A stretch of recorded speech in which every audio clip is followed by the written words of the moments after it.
operations ever thought of as, sort of this is how it will progress, or was it, not necessarily putting those dots together? That was not the plan at the time. Back to Evan. Go ahead, Evan.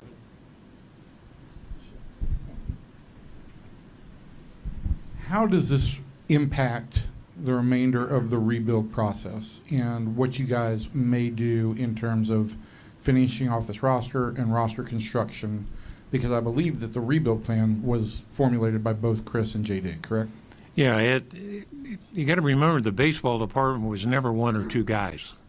And the rebuild plan involves the entire baseball department in helping to construct a roster, trades, all of those kind of things. So I don't see this as any different than it would have been if JD had stayed. And just to clarify, you said you knew you were going to do this Monday, and JD said his accountability would be addressed at a later time. Did he know this was coming, or was he surprised this morning? It was a surprise. And thank Emily.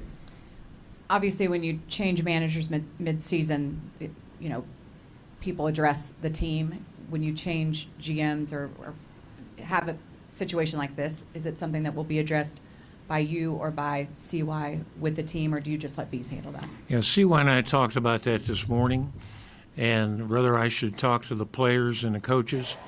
And it was his recommendation, let's not disrupt their routine to get ready for tonight's game. And CY will be addressing them. He's going to go on the road this week to Minnesota, so he'll address it then. Ray, what are your plans for this offseason in terms of player acquisition? Because obviously, like, the minor league starters haven't developed enough, so it seems like you need pitching. There might be some other positions that need to be addressed. Are you in a position to have the same kind of offseason you had last offseason? Jeff, if I were a baseball expert, I could answer that question better. That's why I rely on CY and the baseball department. We obviously know what our needs are going into 23. We need a couple of front-end starters, and we need a middle lineup bat. Beyond that, whatever they bring to me, if we can afford it. I don't plan on spending as much money as we did last off season, but we plan on spending some money. You addressed this to a certain extent, but how much does the timing of these moves have to do with sending a message to your fan base? The fans have got to be as upset as I am. I'm not a good loser, and all I can say to the fans is we're treating this with a sense of urgency.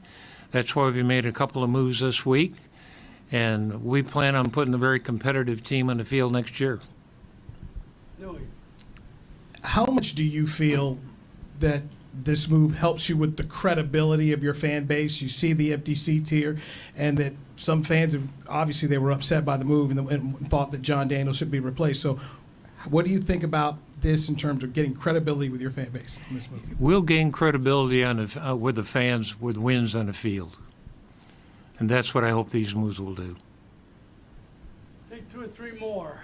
Let's go to Levi, then Mike, and then Evan. That'll be it. When we talked to JD and Chris at the end of last season, they were careful to kind of temper expectations. They were like, this is a great step forward, but don't expect this to be a worst to first situation. This is a multi-year process. And kind of in 2023 is when we really think that we'll contend. I guess, what were your expectations for the team this season, and were those expectations not met? As JD and CY said in their press conference Monday, this wasn't all about wins and losses and what we expected. It was about structure. It was about other things that affected that. So that situation hasn't changed. Ray, as you've gone through this process, obviously making these 2 changes constitute doing things differently on some level, but are there things that you evaluate about yourself, about your role within all of this, that you feel need addressing as you guys press forward? Yeah, we talked about this morning. Everybody in any job, including y'all, get judged by your performance on how well you do. That's also true of everybody that works for the Texas Rangers, including me. I get judged by how many fans come through the turnstile based on how well we treat our fans coming in and our performance on the field. So that's the way I judge it. Last one, Evan. I want to make sure on this timeline first and then the question, but you made the decision and then informed Jon and then informed Chris. Shocked. He didn't have an idea. So Chris came here from a high-profile position with Major League Baseball, specifically to work for you and with Jon. I don't think we're going to get a chance to talk to Chris today, but his reaction to basically his partner being out of the picture now? Yeah, I think you're going to have to get that reaction from Chris. I don't think I can speak for him.